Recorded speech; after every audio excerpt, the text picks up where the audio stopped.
to another brand new episode here on Saxlingham Farm. So we are in the third day of spring, and we're having to start this late into March because we have had nothing but snow and rain this month. Honestly, I've never known the game to snow in the month of March before, but yeah, the first day we had snow. The last 2 days, so day two, on the 1st of March we had snow and rain, and then yesterday on the game all we had was rain on and off pretty much all day, and today is the first decent day of spring, so now we can get out onto the field. So we've got one of our chaps busy powering the winter ploughing that we did, and then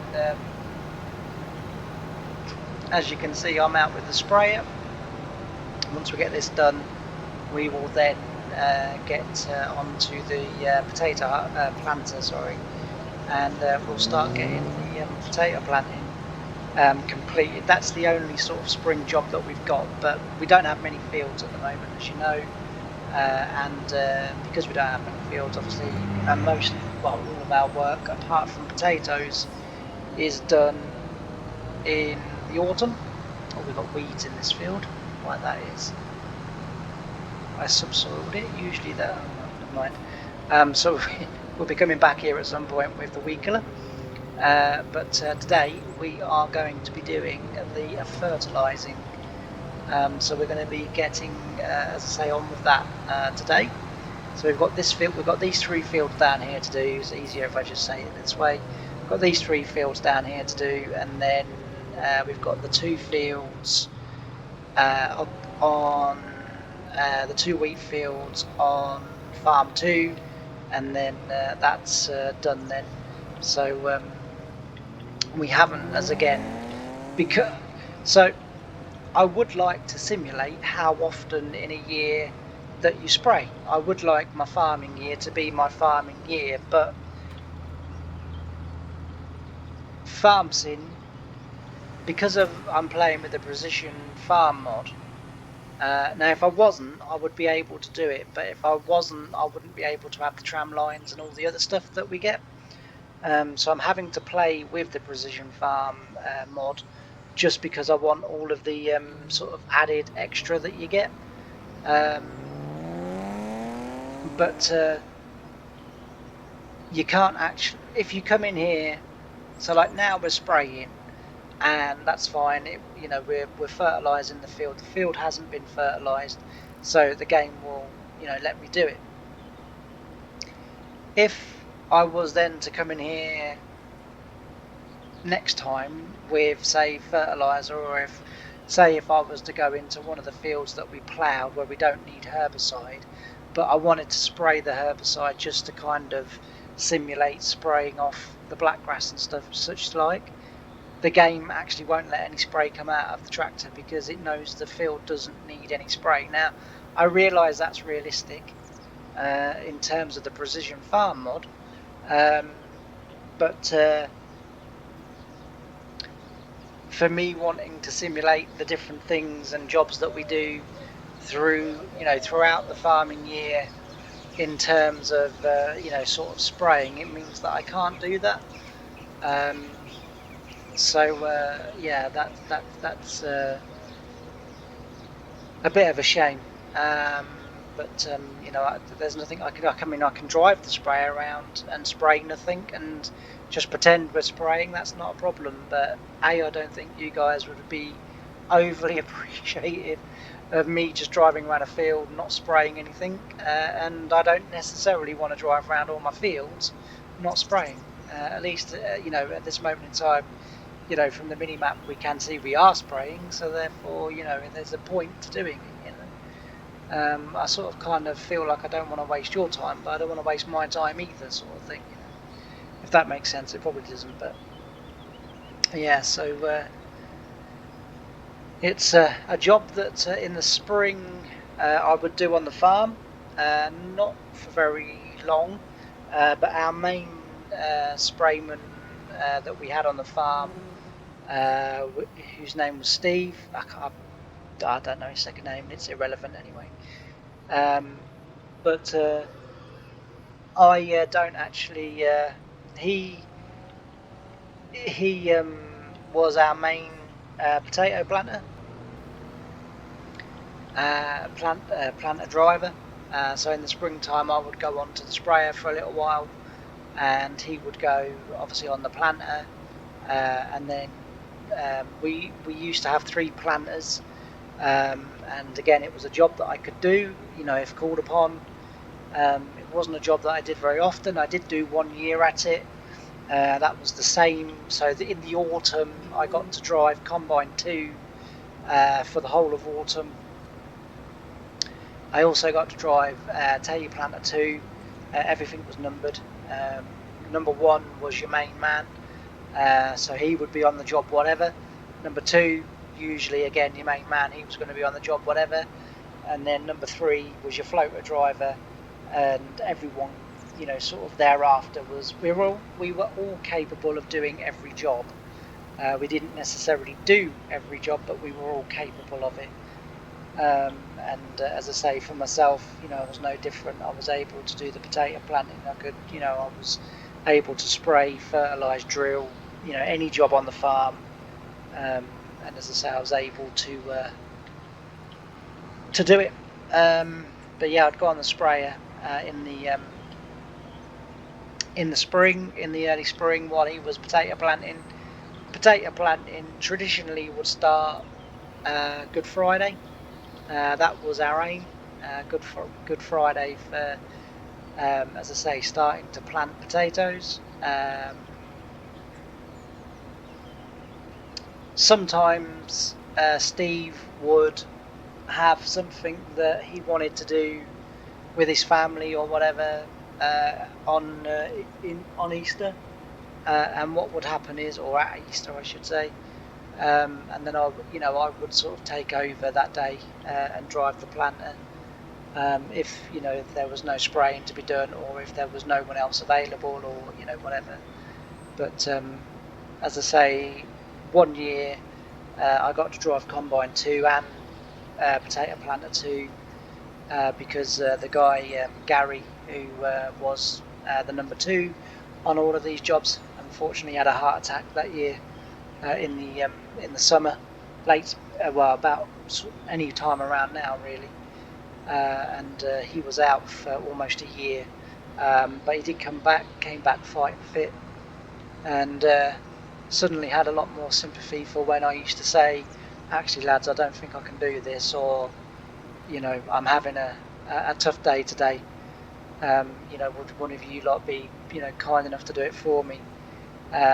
He was one of the people that did, when I first joined the farm, tried to get me off the cereal team, or the cereal/veg team, because we would again do whatever, sort of be able to flip between the two, because he said I was too much of a liability. Then he had his heart attack, came back, and suddenly there were days when he couldn't do things that he had been able to do, before stuff started to go wrong. So he said, I have a lot more appreciation for the fact that actually you're never off work.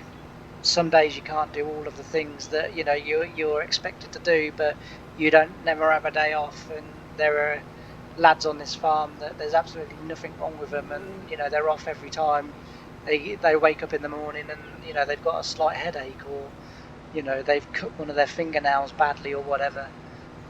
So it's always, it was interesting to me that someone who sort of again was quite vocal in the fact that I shouldn't be there, suddenly found himself in a very similar position, and he was then, his attitude changed, and to be fair, in the last 2 years after that I was there, me and him got on really well, but before that we didn't see eye to eye. I didn't like him, he didn't like me, and we just tried our best to stay out of each other's way. But anyway, I'm going to crack on with the spraying. I'm going to get this done, and then we're going to be on to, as I say, potato planting and getting that done. Yeah, and that will be the end of this episode. But for now, I'm going to switch over to a little bit of music. I'm going to crack on, and we'll meet at the bar and call it a draw. Is that okay? Right, see you in a bit.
So I'm back again, yes. As you've seen today, we've got the spraying done in all of the barley fields and both of the wheat fields. I think next year I'm going to knock barley out of the rotation. That's just a provisional thought at the moment. I would like to increase the amount of acreage of wheat that we grow. The reason why I've switched from potato planting to potatoes selling is because I would like to buy another field, and I want to make sure that when I get all of the potato money in, I know how much I'm going to have to play with, because I sort of kind of want to leave around sort of 200,000 to 300,000, sort of as spare cash or surplus cash in in terms for any unexpected bills or whatever might come up between sort of now and harvest, really. But the only way we're going to grow our business, the only way we're going to grow our farm is by buying, um, more land, and so I would like to, buy another field. As I've explained previously, the field that we buy has got to be so that it's not attached to a farmyard. So the two fields to my right there, just over there, which is the two I'd really like to buy, but they are attached to a farmyard.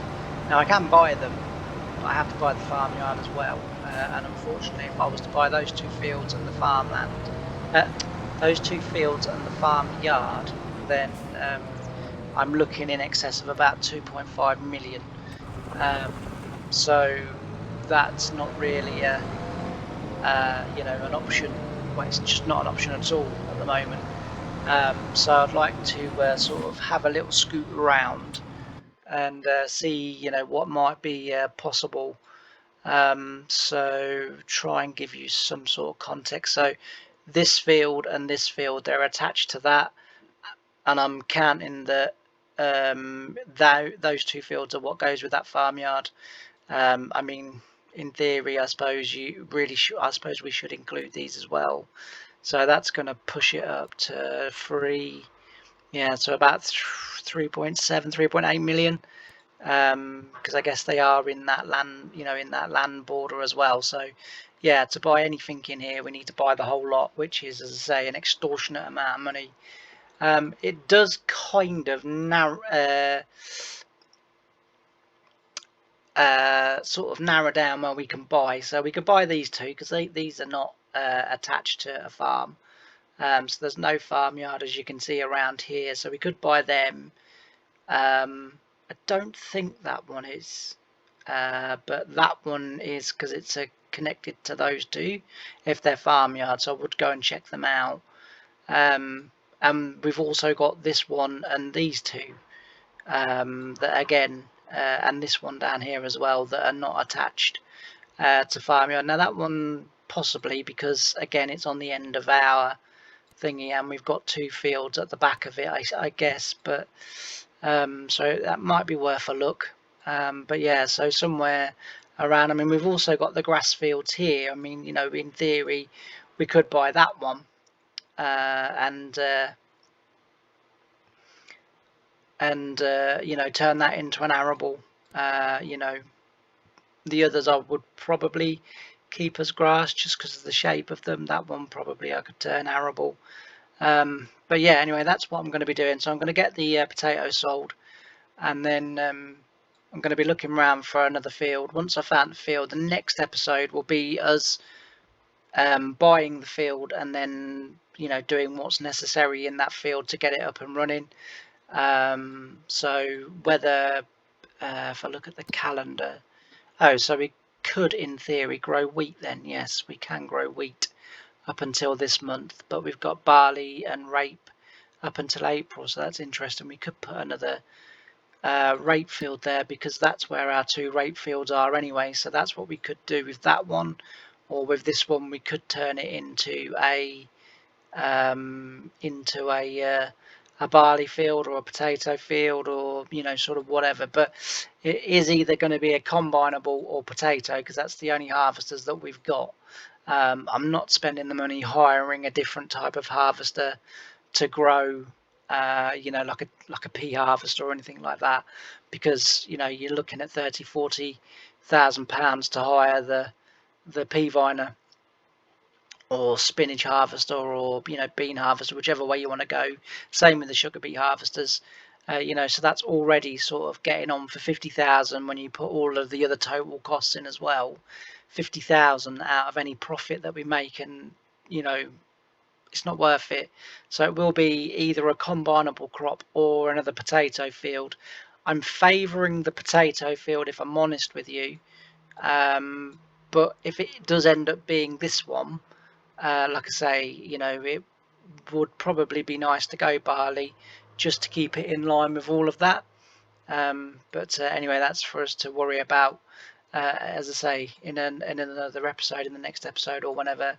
But that field, perhaps, I mean, how big is it? It's 6.5 acres compared to that one, which is 13 acres. That's 468. That one's 203. So yeah, as I say, we can look around, or we've got this one down. Oh, that's a bit too expensive. I think that one looks like it's on a farm, so that one's no good. But we want to keep it fairly close to the farm. We don't want to be going sort of somewhere out here, because it's a long travel. So I would like to keep it fairly close to the farm if I can. And to be fair, that farm is looking, that field, sorry, is looking most likely, just because then on the back of it, when we get next year's harvesting, we've then got two more fields that we can do something with. But anyway, I'm going to leave it here for this episode. So thanks ever so much for watching. And as I say, I'm going to get the rest of the potatoes sold. Off camera, I'll get that potato field planted as well. Just because I do realise it is a bit of a tedious job, and maybe not too many people kind of want to see me sit and I mean, I'll plant potatoes all day. Personally, I love the job, but as I appreciate that not many people perhaps want to see it. But as I say, I do try to keep you included by at least doing one video where somewhere in that video I am doing the job, so it does keep you included. It does keep you sort of what I'm doing. But I've got this one to do next, and then, as I say, by then I'll have the potatoes sold, hopefully, and then we'll be looking probably, I think, this field, because even if I was to buy it now, it would leave me the couple of 100,000 that I want at the end. So and I don't really want to be dragging two potato fields here and then dragging everything down here for one field, especially when it's only a 13-acre field. I mean, if it was that one at sort of 25 acres, that one at 22 acres, 20 acres, suddenly it becomes a little bit more worth it. But yeah, anyway, thanks ever so much for watching. I've really enjoyed having your company. I really appreciate each and every view that I get, and each and every comment that I ever get on my videos as well. I really appreciate it all. If you've liked this video, why not hit the thumbs up button, because it does help to YouTube's algorithm to push the video out a little bit further. And if you like me and the channel and everything that I do, why not consider subscribing? But for now, thanks ever so much for watching, and I can't wait to see you in the next episode. Bye for now.